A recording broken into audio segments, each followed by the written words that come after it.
Skip tweeted something, and although I disagree with the tweet, and hopefully Skip would take it down, but I didn't want it. Well, time out. I'm not going to take it down because I stand by what I tweeted.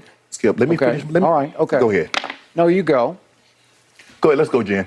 Okay. I mean, I cannot even get through a monologue without you interrupting me. Well, you could have came back, Skip. Well, I thought Skip, just let. I didn't know you were going to bring up. No, I was just going to say, Skip, and not get into your without you interrupting. You know, Skip Bayless had a really good thing going when he was with Stephen A. Smith on First Take. He decided to fly the coop and go solo and bring in a couple of different guest hosts, and then he hired Shannon Sharpe.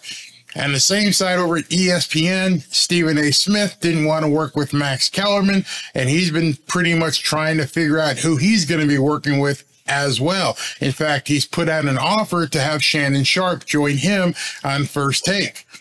But it seems as though Shannon Sharpe went from a nobody in the media world to absolutely destroying the Undisputed, absolutely just taking down Skip Bayless and leaving him for dead. So dead that Skip Bayless has been forced off the air. Check out this tweet. Skip Bayless tweeted, LeBron isn't the only one in the lab this summer. Can't wait to unveil the Undisputed just in time for football season. The Undisputed returns on August 28th. Today, as I make this video, it's July 8th. So he's going to be off the air for almost 2 months. That's almost a death sentence for a television show that is a daily show that talks about current events. And he's going to miss almost the entire, well, he will miss the entirety of the preseason of the NFL football season. He's going to make it back for the regular season, but who knows who he's going to have as a co-host. We know for sure it won't be Shannon Sharpe. Shannon Sharpe activated the Death Star on Skip Bayless. I don't understand why Skip and Stephen A. just don't get back together, have the two grand old men from media get back together and rekindle their sports show. They haven't obviously gotten the message. That message being sports media has changed forever.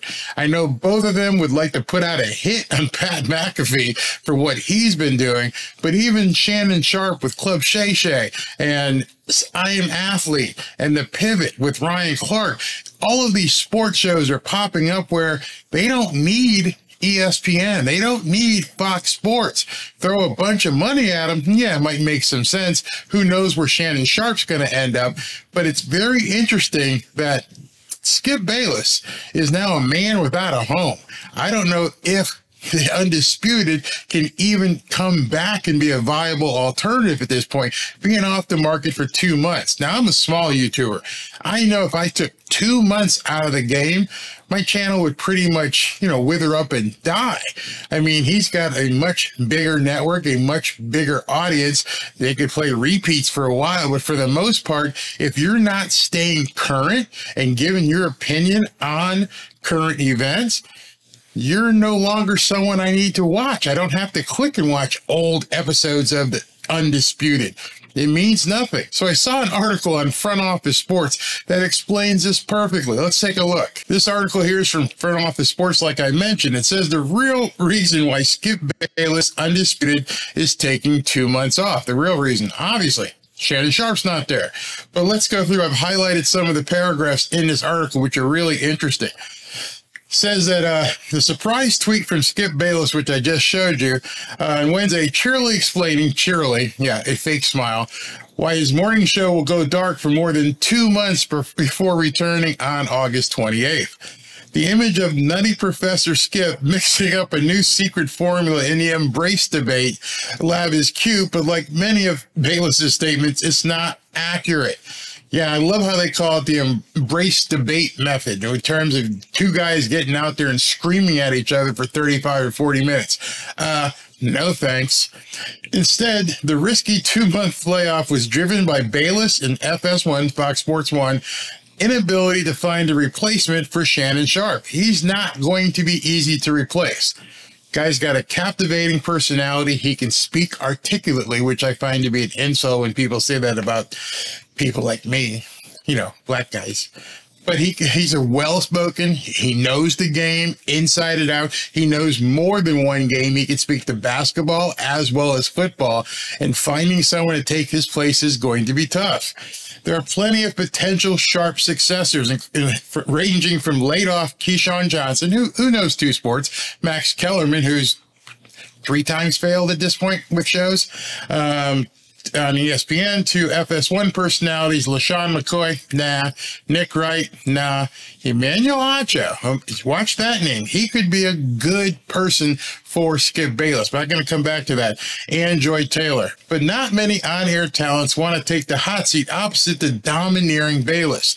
To make matters worse, Bayless has the final say on everything internally at Undisputed. I mentioned Emmanuel Acho, who is obviously a rising star in sports media.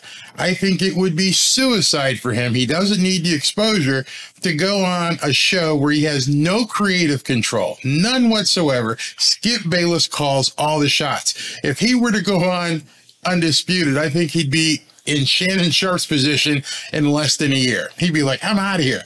This guy's nuts. I'm not playing this game. I don't need this game. I'm going to go do my own stuff. I'm going to do my own brand. I don't need to be under the auspices of Skip Bayless. Let's continue with the article.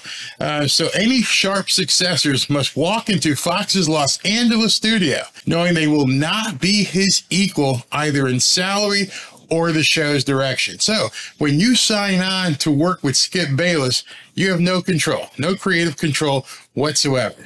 Don't worry about how much I'm making. I'm Skip MF Bayless. You're not. Doesn't really matter. So don't try to tell me you want equal pay. That's not going to happen. And you don't have any say in what we talk about. I decide all that. Now understand, Skip Bayless is a 71-year-old man who's been in the game since it basically started. He's been decades long in sports media, but sports media has changed. It's evolving. I got a video maybe later today or tomorrow on the evolution of sports media, especially the bro crews that are going on out there, and the topics that these sports media personalities, including yours truly, are going to be attacking well beyond the football field and basketball court. In his heart, the 71-year-old godfather of embrace debate doesn't want to work with anybody except his brother from another mother, Stephen A. Smith. Well, go ahead, go back. But unfortunately, you guys are on 2 different networks, and that's going to be tough to do. It's going to be very tough for you to get out of your contract, Stephen A. But then again, with all the layoffs, ESPN might let you walk, or it may be tough for Skip Bayless to get out of his contract with FS1 and go back to ESPN. That might not be as tough as Stephen A. making a switch, because as of right now, there is no Skip Bayless on FS1. There is no Undisputed. The show doesn't exist. It's off the air for 2 months.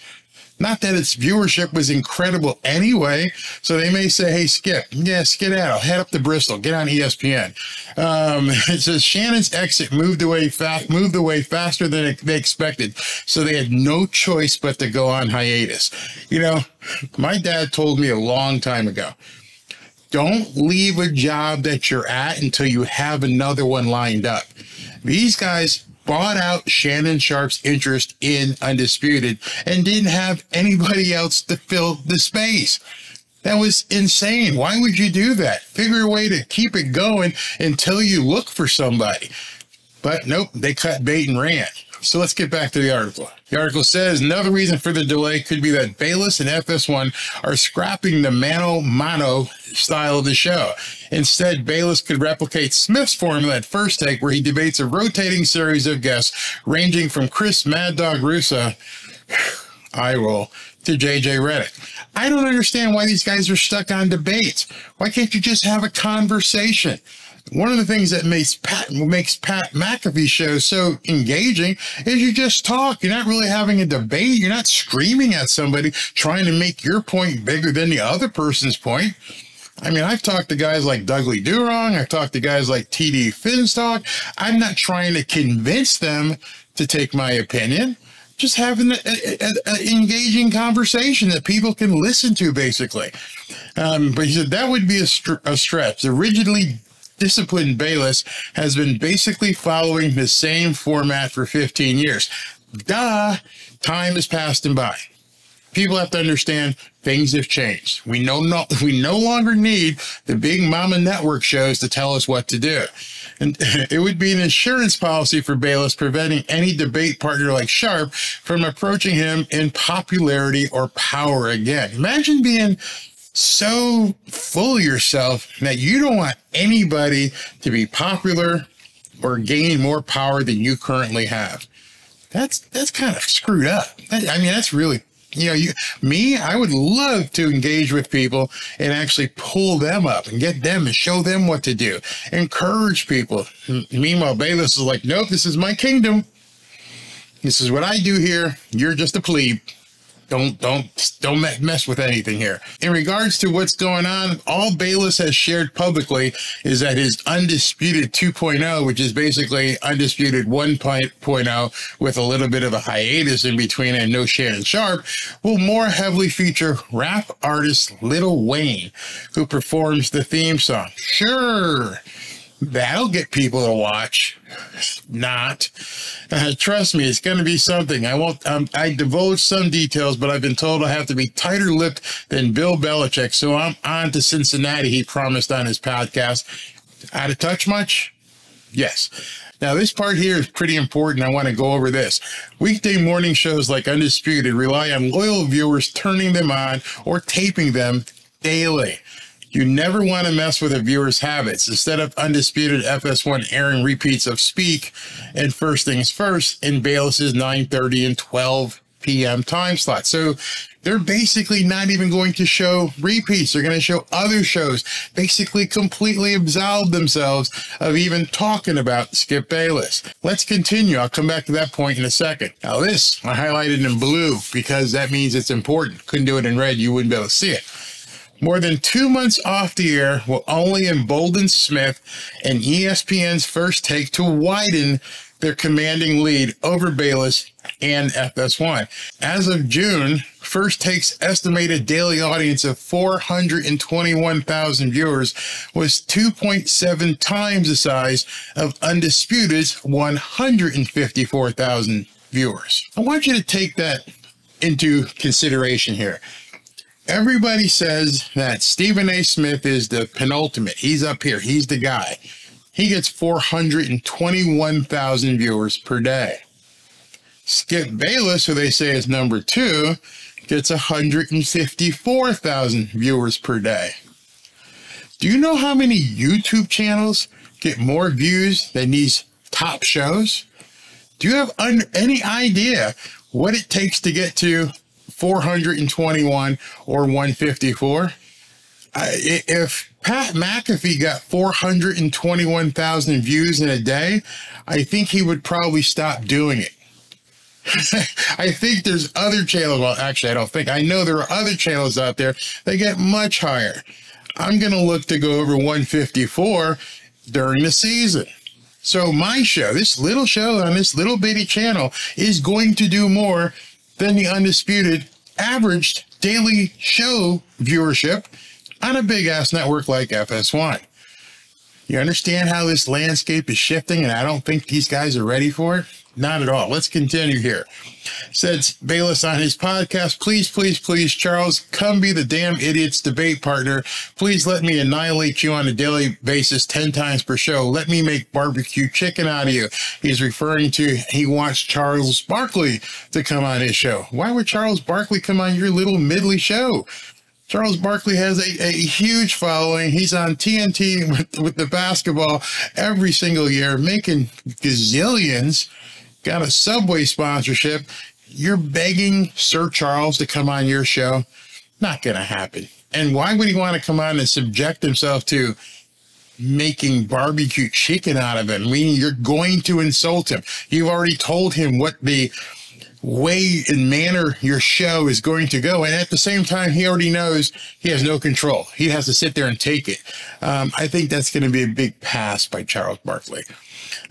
He says, talking down here, Sharpe could join a rotating list of guests who debate Smith on First Take while succeeding Steve Young on Monday Night Countdown. They're trying to find where's Shannon Sharpe going to fit in on ESPN if he goes there. The Pro Football Hall of Famer has also been in early talks with sports betting giant FanDuel, which previously paid McAfee $30 million a year. Big money.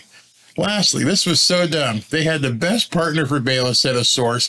There are 3 stars in morning debate: Skip, Stephen A., and Shannon, and Fox has 2 of them. It seems to me as though the folks at these networks don't understand how the landscape has completely shifted under their feet, and that guys like me can sit here and have an opinion. I don't know how many views this video will do. I'm a small guy.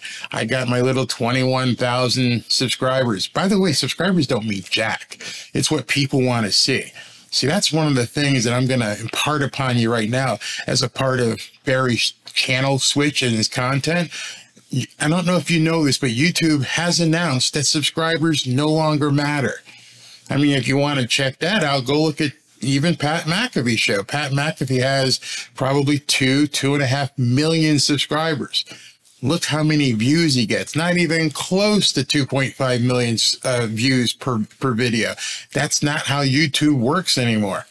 So, ergo, you better have the content to deliver to people so you can get the eyeballs that are looking for this content.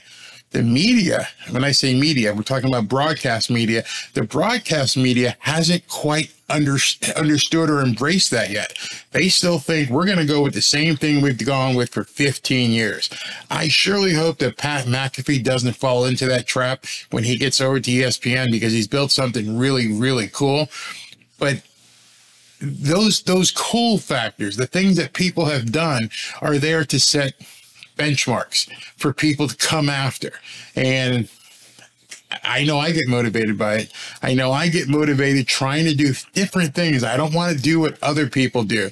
Skip Bayless, you would be better suited if you learned a different path. Try to do something else. Don't embrace the debate, the angriness. Hey, I hate that. I hate watching that stuff when they sit there and scream at each other. My wife walks in the room, because I watch this stuff so you don't have to.